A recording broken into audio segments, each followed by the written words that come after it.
Welcome. Thank you so much for being here. My name is Janet Casson. I'm part of the education team here at Des Moines Performing Arts. My role is specifically that of community engagement, and we are delighted to be engaging you all, our community, tonight in this conversation.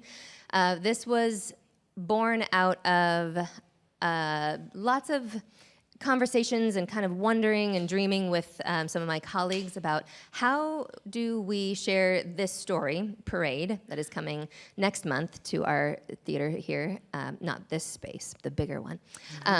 But how do we prepare folks for this conversation and really let them know that this is something that they will want to come and see? And so we talked about who would be ideal to educate us on this, and lucky for us, the two folks that we thought we wanted the most were willing to travel and be with us tonight. So I'm going to introduce our lovely panelists, and I'll make sure I don't leave anything out, so I'm going to read it. Right next to me is Erica Schwartz. She is a Tony Award-winning producer. Co-produced recent productions include Parade, Moulin Rouge, the musical, David Byrne's American Utopia, and she produced Reasons to be Pretty. Erica is the Vice President of Theatrical Programming for Ambassador Theater Group. She claims that her greatest productions are her daughters, Julia and Abby, with her husband, Matt. And she traveled from New York to be with us for this event. So thank you. Thank you.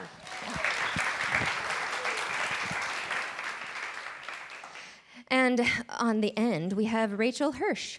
She is the Senior Associate Regional Director of Outreach and Partnership at the Anti-Defamation League.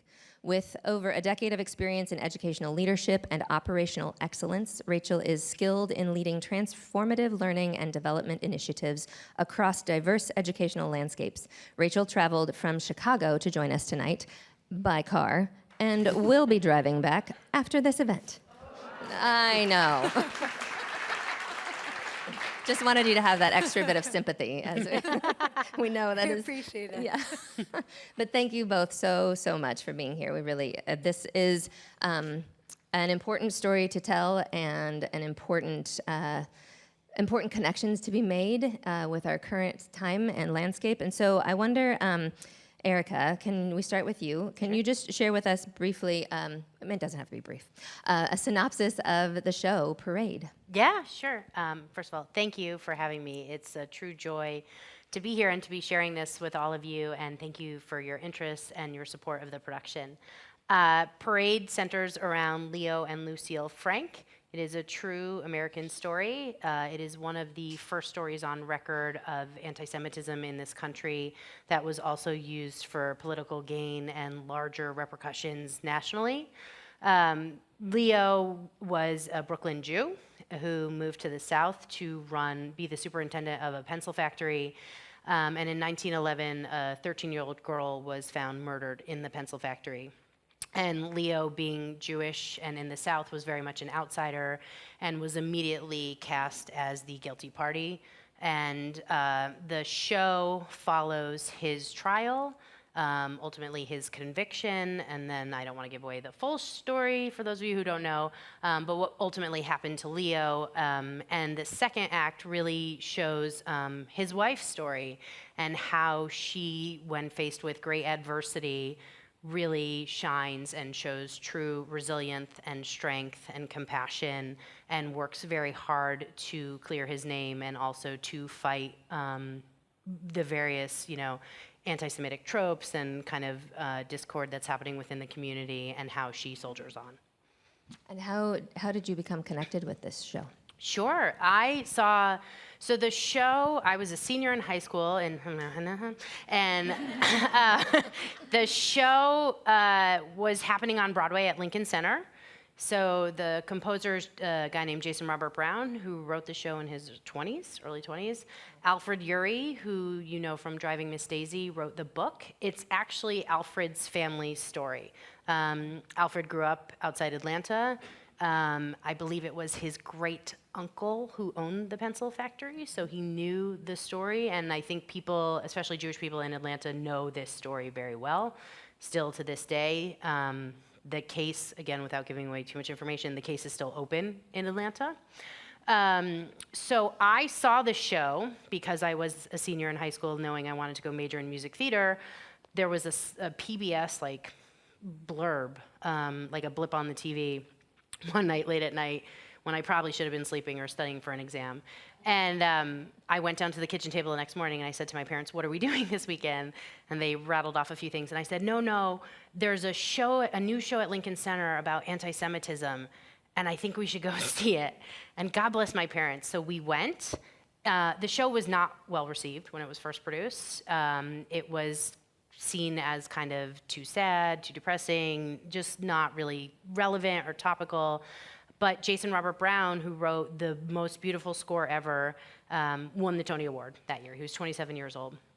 And then Parade kind of lived in regional theaters, and people just fell in love with his music, and the story was incredibly compelling.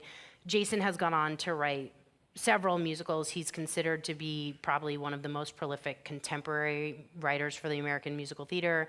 He wrote Bridges of Madison County, the musical, The Last 5 Years, many, many more, which I'll get yelled at later for not remembering all of them.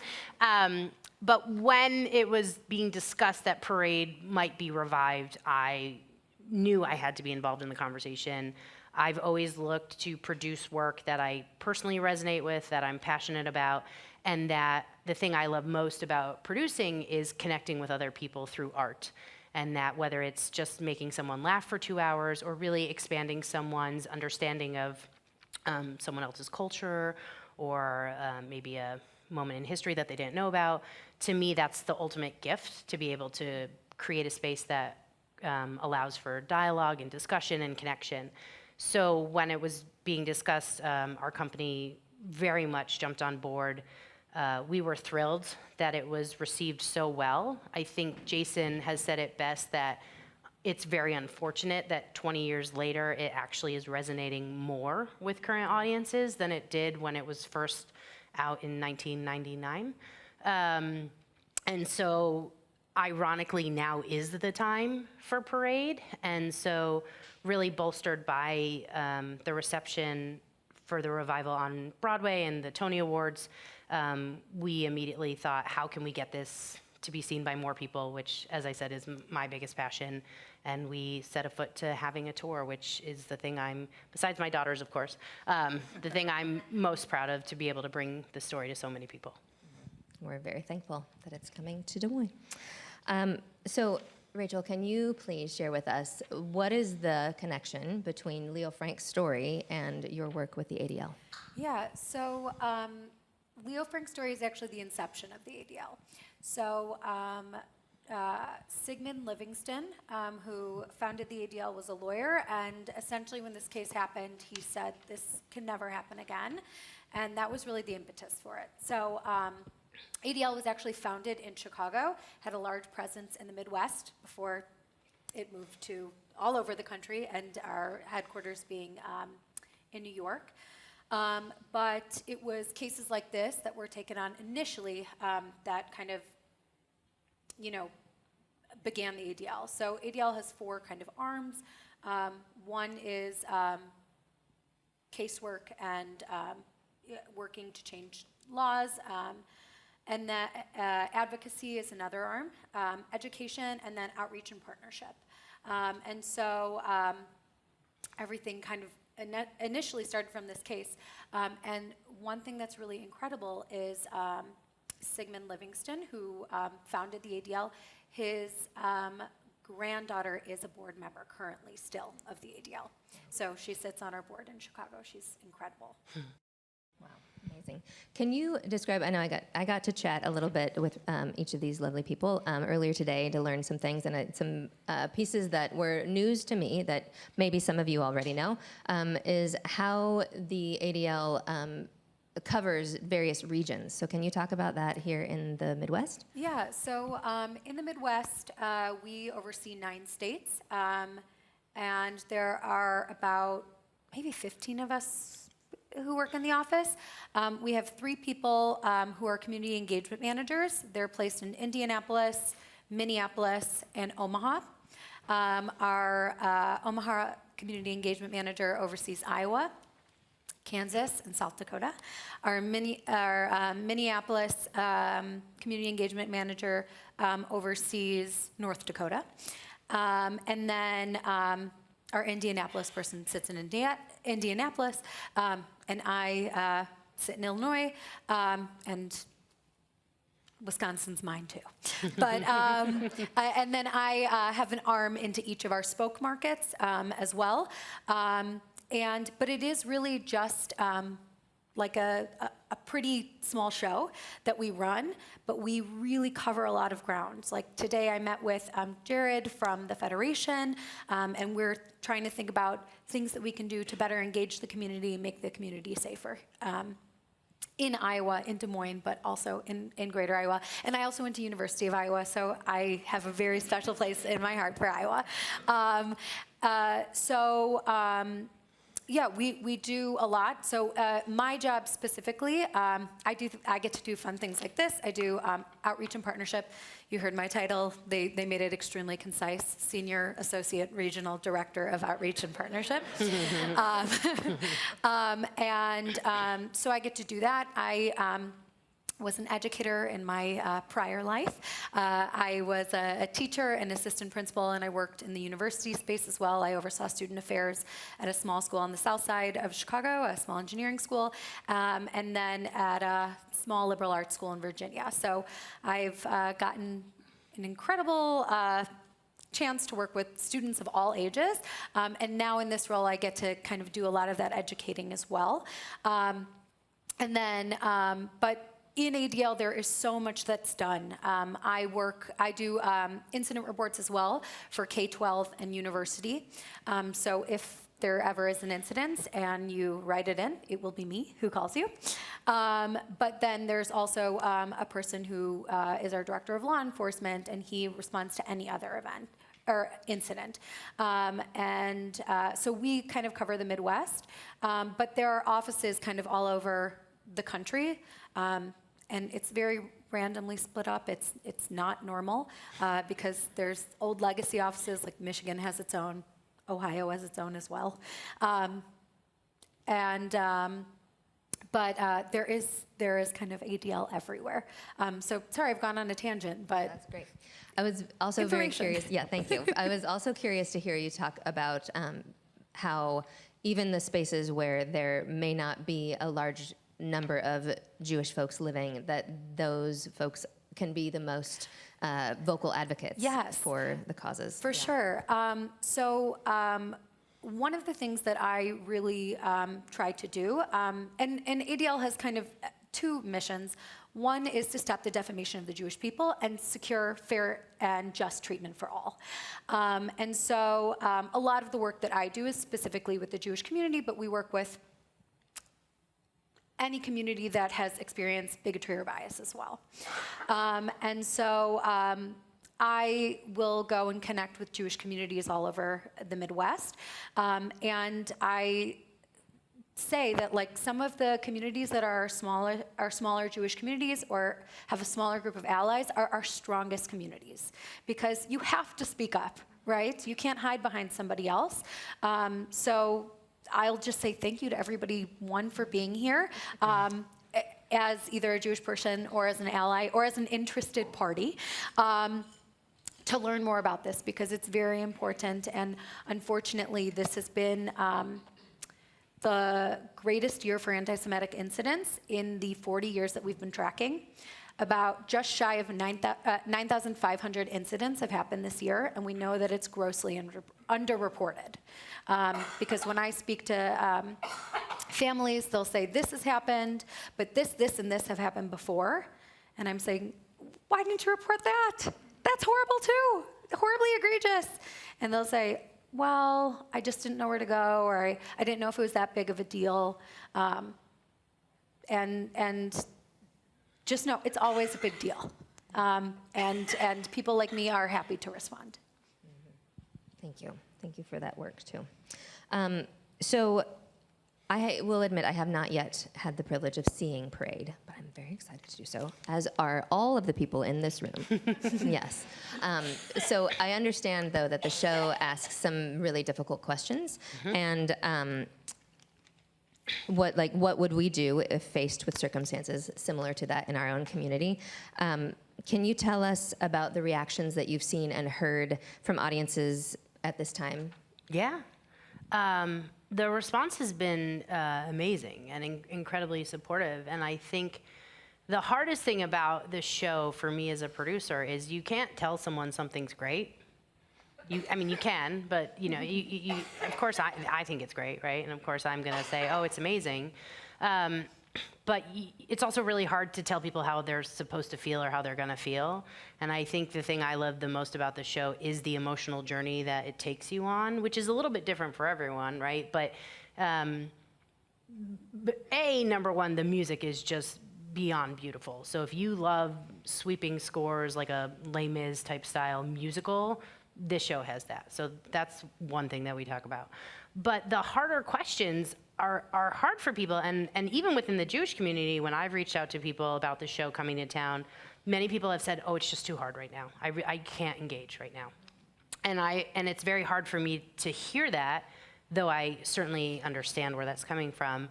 And we did have a lot of people who said, you know, I wasn't sure we've gotten a bunch of letters, and various performing arts centers have shared with us responses that they've gotten from subscribers, single ticket buyers who were like, I really wasn't sure. I thought it'd be really depressing. I'm so glad I went because it was so moving and it was so hopeful and it was so beautiful and the production is amazing and the cast, and please tell the cast thank you for telling this very important story. So the response have been overwhelmingly gushing. The critical response, I'm not bragging, but it has been some of the best reviews I've ever seen on a show that I've worked on, which of course makes us very proud. I think there's also just such a respect for the work from the entire company, and that they do take the story very seriously.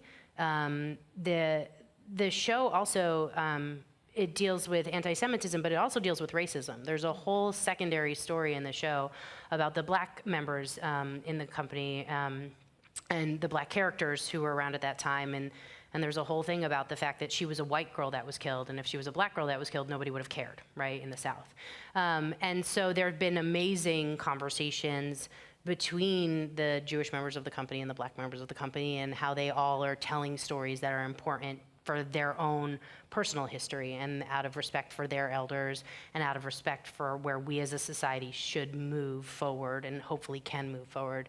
And just the mutual respect that there's pain in telling this story, but the importance and the hope and the joy that comes out of it as well. So I think it's, for me, the best thing I can hope for is that people get that message, and that people have questions, and that people do want to engage in dialogue after seeing the show.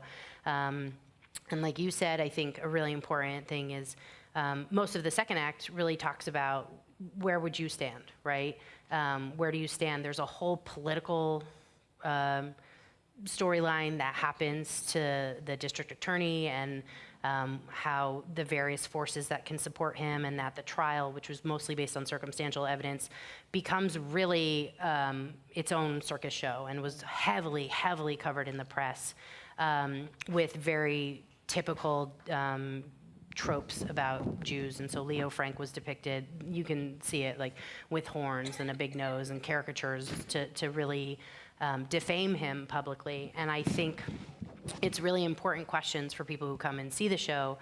We were talking about this, but one thing that I've been really glad to share is if you have children in your home, this is not a family show like a Disney show, but it is a family show in terms of it being a generational story, in terms of when you're confronting adult themes and how do you have that dialogue. I took my own daughter, who was 10 at the time, to see the show, and she knows about what's going on in the world right now. You know, she knew about October 7th when it happened. It was discussed in her school and at her camp, and she had questions. And so I think we don't often give the young people in our lives enough credit and enough space to have the conversation.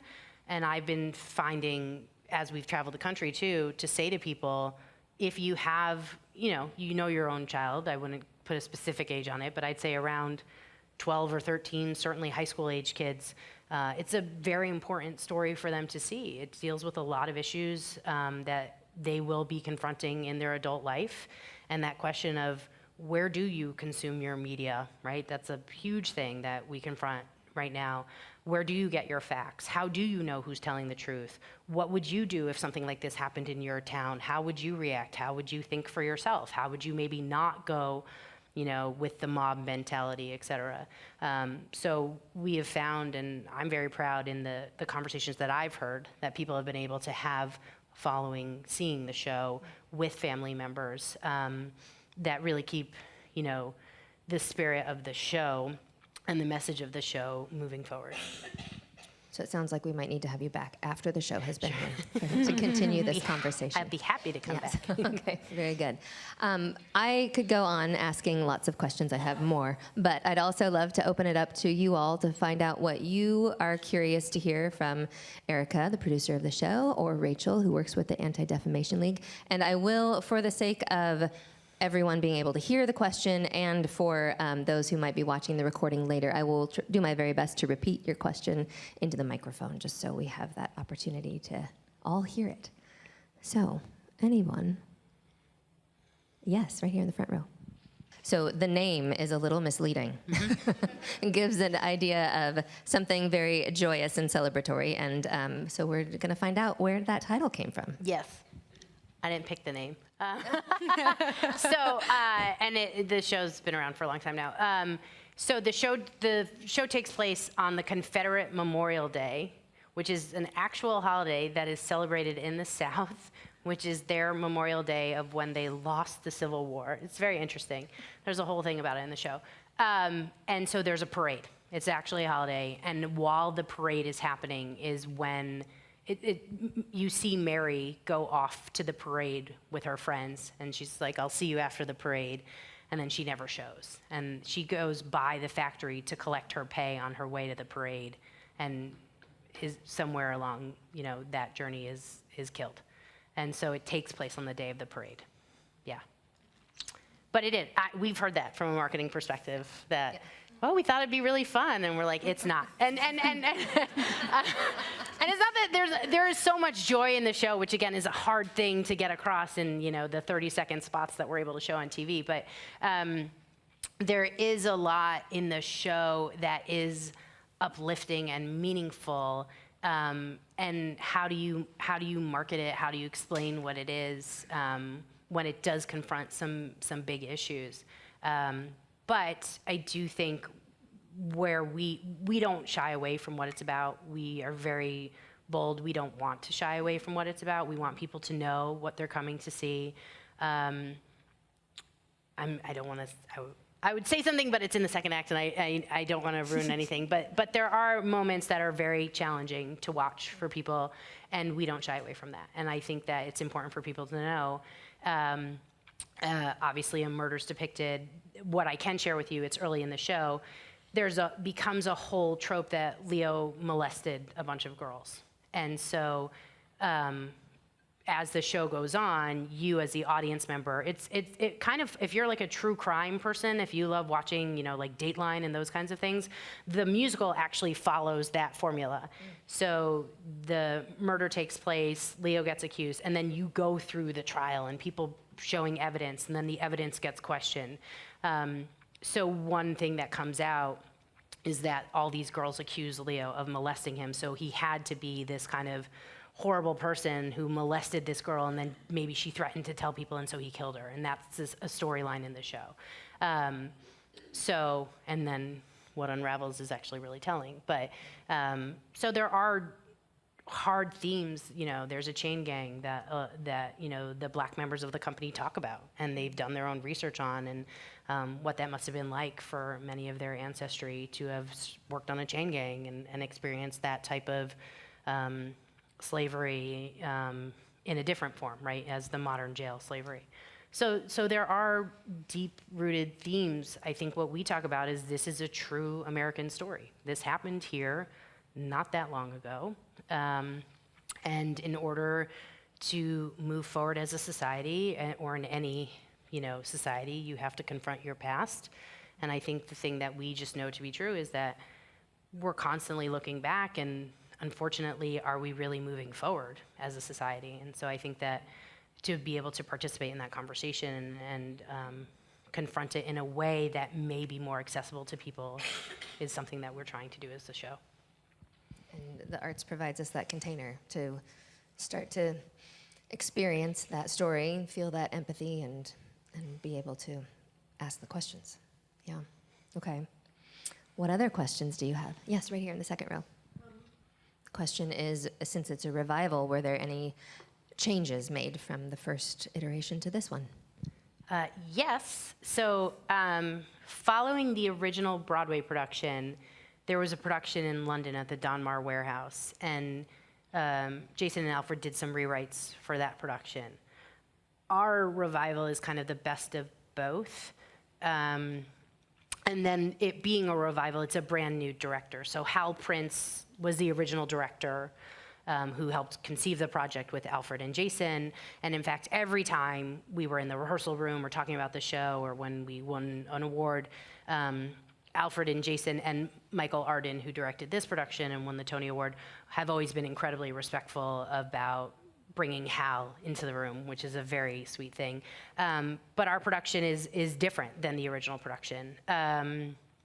The original production was much more literal in that you saw the parade, you saw the Red Hills, you saw, a very kind of like realistic retelling. Our production is more stripped down and stylized. Michael Arden, who just won the Tony Award for Maybe Happy Ending as well, is incredibly talented. He was an actor for a long time. Just stunning visuals. And our production, what he did, he refers to it kind of in a Brechtian way. There are tons of projections of the actual people.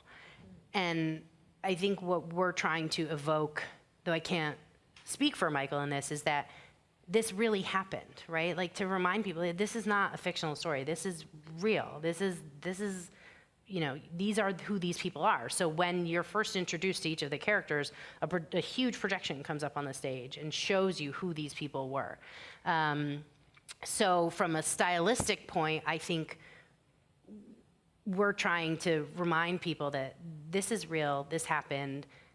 Hopefully we've moved forward, but have we, right? And so that's what's kind of going throughout the show. And as the show goes on, there are so many, for me now, it's the second act that hits me the hardest because it's all these political sub-stories within the secondary characters. And it's actually really interesting. It's kind of a moment of levity, but when we were casting the tour, we had all these amazingly talented people, and we cast this young guy. He's in the show, he plays like an evangelical Christian. And it wasn't until we started going on tour a few months ago, and we posted different photos of the cast in costume, and someone posted on the internet, "Oh my God, is that J.D. Vance in Parade?" I know, it's really funny. And now you'll go home and you can Google it with the images, but he looks exactly like J.D. Vance, and we were like, no, he's a really nice young guy, and like, if anything, it's respectful, but like, it was just the funniest moment that coincidentally, but I think it is something that in this production we really try and just remind people. There are some new songs, so like if you're a purist and you listen to the original Broadway cast, there is a song that came out of the Donmar production that's in this production. But for the most part, it's the writing. We didn't change anything to say today. The very, very, very end, and when you see it, you'll know what I'm talking about, is new. Nothing in the writing or the song, just the depiction of what they show, which I think is very poignant, so, yeah. Are there any parade purists? Okay, just curious. I'm sure there are. I am, yeah. Yeah, great. Yes, they're in the third row. Yeah. Great. May I repeat that real quick, just so we have that question on. So wanting to know from Rachel, what was a success that you've had after a complaint has been filed? Yeah, so I work with a lot of the schools, and so I had an incident happen where in actually very rural Indiana, things happen in Chicago, though, as well. So, but this one was just a super success. I think there just was not a lot of information about the Jewish community, and this family was really the only Jewish community there. We often see when Holocaust education is introduced, if it is not thoroughly taught, and if they don't make a connection to anti-Semitism today, students will utilize information that they learned about the Holocaust to tease other students, because it doesn't seem real to them. So we have an incredible program. Actually, Jared and I just had a meeting today where we were talking about how we can get this to the state of Iowa and echoes, inflections, and all the things. But at the school, this girl had pennies thrown at her, students used slurs at her, and then a swastika was written on her desk. And her father, she doesn't wear like a Jewish star, Magan David or a mezuzah or anything, but they just know that she's the one Jewish kid at the school. Her dad does wear a kippot. So I think she was always made to feel very other. And so I called the principal, and we had like a conversation about it, and we are implementing a better program for Holocaust ed at the school. We responded to the incident swiftly.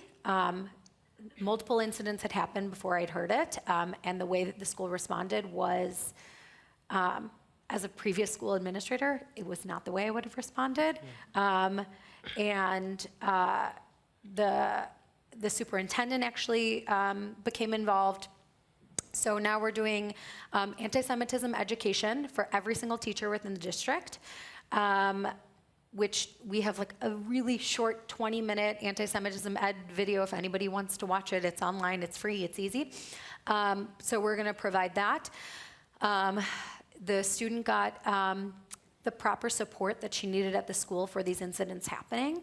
And I spoke to the father, and the father just said, I'm so happy that you guys came in. Like, her mood has completely changed.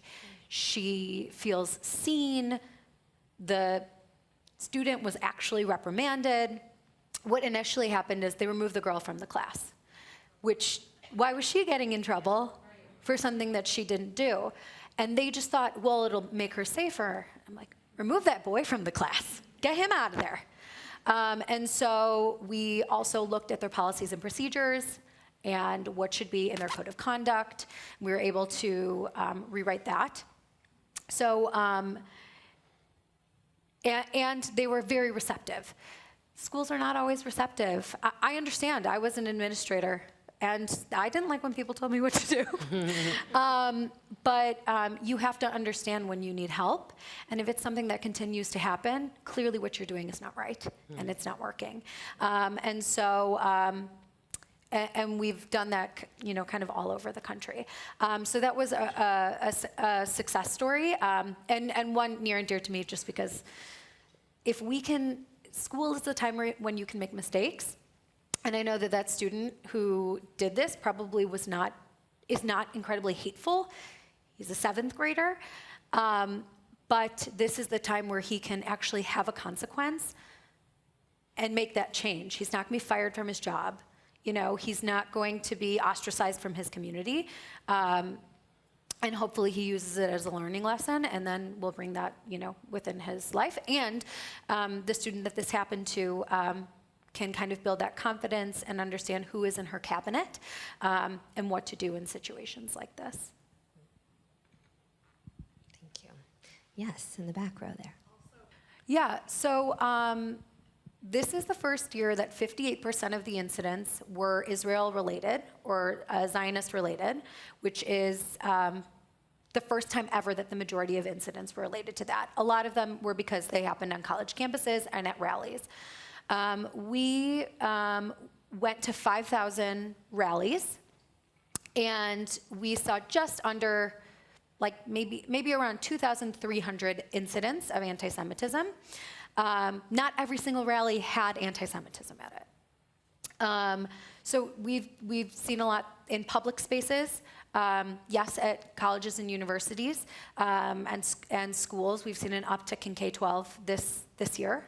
But the workplace is also an area where we see a lot of incidents as well. I missed that question. We couldn't hear the question. Oh, sorry.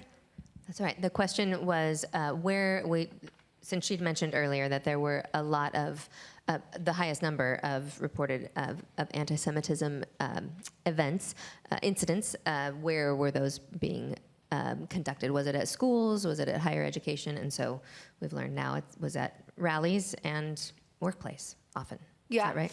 And there has been, in the last 10 years, an 893% increase. So that's how stark these numbers are. And the year that we had seen the highest amount of incidents before was 1994. So it's recession times, scapegoating maybe, I don't know. So there wasn't one necessarily thing, but maybe that was, that's what I can maybe decipher. So every single year for the past 10 years, there has been an increase, huge stark increase in 2023, excuse me, with the majority of incidents for the year happening after October. We might have time for 2 or 3 more questions if there are those in the audience. Oh, where am I? Oh, right there. Yes, please, in the second row. Is the upsurge in anti-Semitism the reason that Parade is coming to the Civic Center? So the show actually happened on Broadway pre-October 7th. So it was started in February and ran through August, September. And then October 7th happened. The response to the show, certainly, as Rachel was saying, the incidents have continued to increase over the past 10 years. So Parade coming to Broadway in 2023 was just where we are as a society, right? Broken anti-Semitic events were happening, but also just any marginalized community or any community that's facing bigotry, this story, we think, speaks to so many people. It's not just about what's happening to Jewish people. It can be felt by many people who are othered, right? Once the critical response to the show happened, once October 7th and subsequent events have happened, and the divisiveness in our country has only continued to, in my opinion, spiral, it became more and more a mission to get this show to as many people as possible. So for me, it became way more about sharing with communities and using art, as Janet so eloquently said earlier, to create that space and have that dialogue. And to me, it really is. If I don't produce another show, like, this is great. This is it. Like, to take something that is a beautiful piece of art that creates conversation and hopefully inspires and ignites, I'm done, right? Like, I'm good in my heart because that's what I love to do. And I truly feel that. So are we coming here because of? No, but yes, because as long as anyone is feeling othered or bullied or, all of the unfortunate things that can happen to any marginalized group, then I think the arts and theater and live entertainment can be a space to, even if it is, like I said earlier, even if all I do as a producer is provide joy to people for 2 hours. I produce shows that people come and sing and dance at for 2 hours, and if that made their day better, then that's great too, right? So I think with Parade, there is a deeper mission, and for me, there's a deeper personal connection that I have found that I'm incredibly proud of. So I hope that answers your question. And I can say too that I have zero to do with the shows that are programmed on our stages, but I do know that our staff that is in charge of that puts a lot of care and thought into offering a variety of perspectives, looking at what shows are going on tour, looking at what artists are sharing their work throughout the country, and being very selective in giving a variety of stories on our stages here. So that is how we get lots of very thoughtful pieces of art on our stages. Yes, here in the front row. Oh yeah. Yeah. So we're speaking about what happened on October 7th. Yeah, so on October 7th, 2023, Hamas, which is a terrorist organization, led an attack crossing the borders of Gaza into Israel, and they murdered over 200 people. Most people were living on kibbutzim, so like little kind of villages, or they were young people at like their version of Lollapalooza, so the Nova Music Festival. And so they paraglided into the south in Israel and just like murdered people in cold blood. And the Nova Music Festival is like literally called like the Festival of Love. So it was just a very targeted attack. And then since then, Hamas and Hezbollah have been firing rockets into Israel. I'm sorry, I'm not like a Middle Eastern studies person, so hopefully that's good enough. 1911. The events of Parade occurred in Do you 1911. know why or how it got produced? Why it took so long or what inspired them to Yeah, I mean, take that story sure. 70 years later? I think, I would imagine, you know, we as producers get pitched ideas a lot, and I would imagine there were many people who said, that's a bad idea, right? It's not uplifting. It's not what you would think of as your typical, you know, I'm gonna drop my water here, but, you know, a musical. But I think more, you know, the American musical itself didn't really come to its heyday until the 1940s and 50s. And then for a while was very much one formula.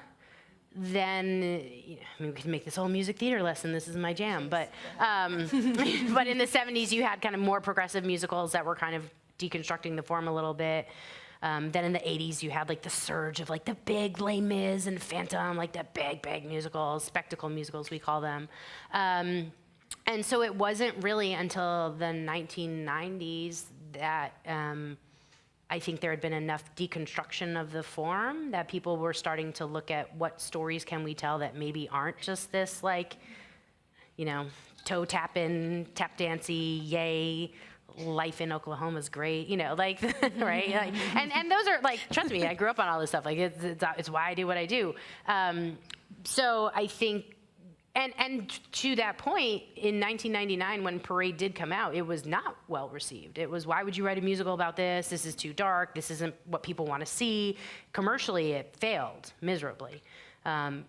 There was a tour, sort of, but not really. It did not do well. So I think it's just, on a positive note, it's the evolution of the art form, and now you have many shows confronting a whole host of issues. I mean, you think of like Next to Normal, which deals with, you know, depression and anxiety. You know, you have these major cultural live entertainment moments that are really looking at the human experience, which I think is beautiful. I think you mentioned in one of our early calls that little show that covers the French Revolution. Yeah. That maybe nobody ever thought Yeah. that would be a good topic to make a musical about, and yet look how often it's come to our stage. We do talk about that. People say, like, how do you talk about Parade and make people want to come? And I go, I don't know, let's talk about a musical about the French Revolution, and there's this girl who becomes an orphan because her mom was like a sex worker in a factory, and then this like convicted criminal takes her in, and you're like, what's gonna happen? And then he like, because she was with an innkeeper who like basically made her do all the chores, and like, that's a musical. And people are like, oh, it is? And I'm like, yeah, it's Les Mis, right? So it's like, you know, like if you break down a lot of the stories, right? But the theater did a great job of making these like grand, sweeping, beautiful things. But when you actually talk about the story, so I think that is one of the amazing things about Parade too. It's just the story, I also think possibly it's resonating more with people because it's not French Revolution times. It is 1911, all the way up to, the last scene, takes place in like 1917. So it's here, right? It took place here in America. So I think that can be a little bit harder for people. And it took place in Georgia? Atlanta, Georgia, yeah. So it starts in Marietta, which is a small town outside of Georgia, and then the factory itself was actually in Atlanta. And the tour went to Atlanta a few months ago, and it was very interesting. They went to all of the sites. They went to where Mary Fagan is buried. They went to, I'm not going to tell you where they went. Have to remember. There is a center there called the Bremen Center, which has a lot of the artifacts. So a lot of like letters that Leo wrote from jail to his family members. They had the clothes that Mary Fagan was found wearing that were used in the trial. So the company engaged with all of these real artifacts when they were spending time in Atlanta, which was incredibly, incredibly meaningful to them. After they had been telling the story for many months. Yeah. Wow. Yeah. It's interesting. That was transformative. Yeah, one of the fun things when people are out on tour is you're like, what's your favorite city, right? And it becomes a little bit of a contest. But many of them recently were asked this, I forget, it was on, I think on Instagram or something, and a bunch of them were like, oh, I really love doing this in San Francisco, or Boston was so fun when we did that. And then everyone was like, no, it was Atlanta. And they were all like, yeah, it was Atlanta, because it resonated in a very different way. Like I said, the case, I'm not ruining anything by saying this, but the case is still open. So for people who live in Atlanta, it's very much a part of their history and ownership, and is still discussed to this day, and is still very polarizing. There are descendants of Mary Fagan's family who are very vocal.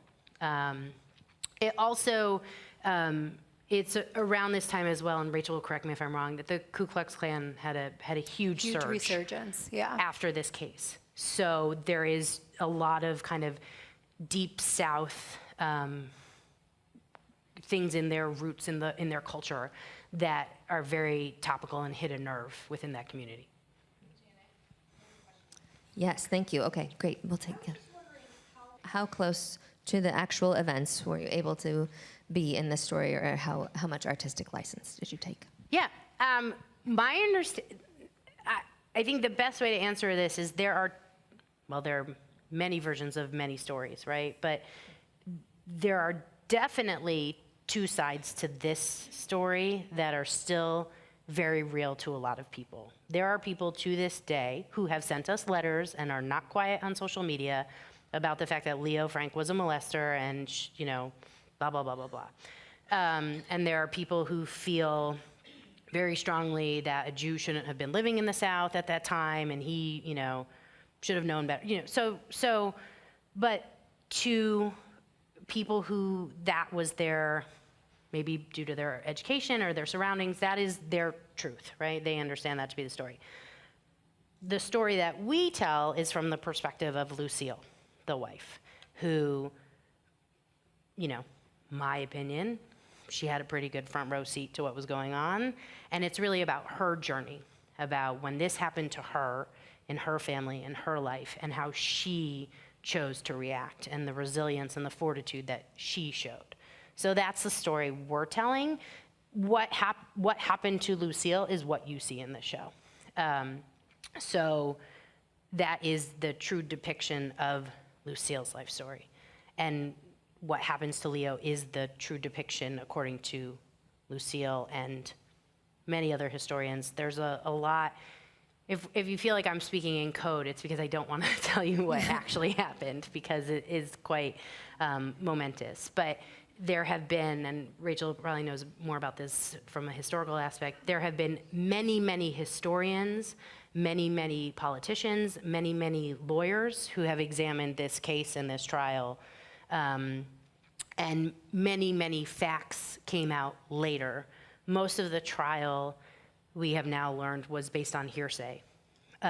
It would never hold up in court today, hopefully, but based on what we know about the legal system and what you have to prove, many, many people came forward later to either recant their testimonies or call into question the character of many of the people who did testify. And like was said, the case was extremely polarizing. I think there's so many parallels to today where people see it in two different ways. So two of the newspapers, the majority of newspapers were against him, but there was one that was for him. And so there was also like public opinion, like what's that case that just happened in Boston? Yeah, the Karen Reed case. The Karen Reed case. Yeah, Karen Reed, yeah. And how everybody's trying to figure out the facts on social media and like sharing all these little like TikTok videos and things. That's like what was happening back then. They would take like a tiny little piece of information and like publish a whole article about it that was like hearsay. And so the like court of public opinion also swayed the actual court. Yeah, and as I said earlier, when you meet a character, we flash up a picture of the real person. There's also articles that are posted to show you how the trial was covered, which will blow your mind. I mean, it was pretty unbelievable. And again, back then, like, there wasn't social media, there wasn't TV, right? They understood their facts to be from news reporting. So.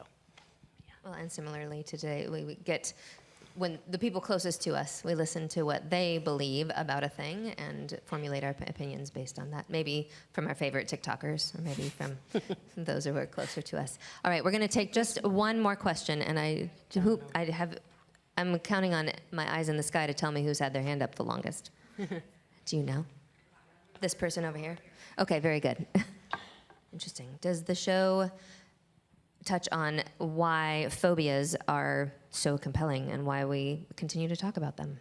Yeah, I think it does. I think a lot of kind of what we've said today, it's a lot about how you're educated and what you know and what you're exposed to or not, what you assume about others without knowing. And I think the show also very much depicts this kind of mob mentality, and that some things, there's a great parable in the show Doubt. I don't know if any of you are familiar with the show Doubt, but it talks about how like the priest tells the woman, she's like worried about gossip or something, and he tells her to like go up to her roof and cut a hole in a pillow and see what happens and come back and report to her. And she does it, and I'm horribly paraphrasing, but then she comes back and she says, "Oh, Father, I did as you said, and now what?" And he says, "Well, now I need you to go collect all the feathers from the pillow." And she said, "But how can I do that? The wind just took them everywhere." And he said, "Well, that, my dear, is gossip." And I think in Parade does a really amazing job of showing also generationally how, because something happened and because of how the town responded and what's reinforced in the newspaper and what was reinforced by people who then become politicians who are then upholding a certain platform, what happens at the end of the show to someone at the beginning of the show, how his whole life has been colored in a different way, in a negative way. He becomes quite racially charged and goes off to war. That's not ruining anything, but but I don't. The show ends in 1917, I believe, though there is a final moment that you'll see. But I think it does lead to how do you as a person want to confront these types of. I hope that people walk away from the show really thinking about what they would do or how they would respond. And when there is all this hysteria and noise, how do you kind of go back to your center and know what you need to do? So it doesn't go to modern day with transphobia or some of the issues we're confronting, but it certainly goes to the core of who are you as a person when you're confronted with those types of things within your community. And how does your community respond? And who can you turn to? Or who turns against you as well. Thank you. I know we have many more questions, but we filled up our time. I'm so delighted. Thank you so much for being here. I want to wrap up real quick, just leaving us with some final thoughts. Rachel, if you could leave us with, for those of us who maybe didn't know a lot about the Anti-Defamation League, what is one thing that one thing maybe that you'd like us to know specifically about the vital work that your organization does? I I think right now we have a little bit of our oxygen mask on for the Jewish community just because of the extreme rise in anti-Semitic incidents, but we serve all communities. And so if there are incidents of extremism or bigotry and bias, we are here for you to call on us. So you can always just look up our website. You can report incidents.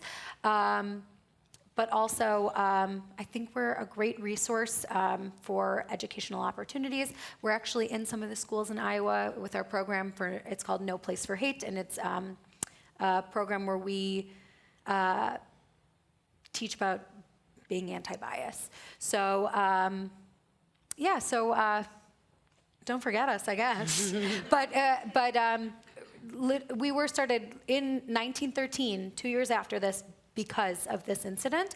So it is just so exciting that the show is coming, and I'm glad that it's kind of shedding a light on a lot of the work that we're doing, and I thank you all so much for coming. It's going to be in your community right after it's in our community, right? Mm-hmm. Yes, it's coming to Chicago in August, in early August. Got some exciting events going with that too. That's very cool. And so then with Erica, would you, because all of us are going to see Parade now, what is something that you hope that we go into that show with? What kind of questions or wonderings do you want us to have? Well, I also just want to say thank you to Rachel, because the ADL has been incredibly supportive of Parade, both on Broadway and on the road, and has wonderfully been supportive of the tour. So thank you, and thank you for having me. I think I just encourage you to bring people with you to the show. I think it's a show that leads to discussion. I think it sits with people in the best way. I think, the responses we've gotten from people are, it's 2 weeks later and I'm still thinking about the show, and can you please let the cast know that I was so moved. We've had people send gifts to the cast because they were just so compelled to, they emoted in different ways. So I would say it's a real opportunity to build community in your community. And so my hope or my goal is that you reach out to people and say, come with me, come experience this with me, and hopefully it will lead to very fruitful relationships and dialogue for decades to come for you all. This is my very favorite and most privileged part of my job, being able to make connections with you all, our beloved community, and the shows that are going to be on our stages, the themes, the conversations that are going to be discussed. So thank you all so very much for being here, and can we please offer our thanks to our guests.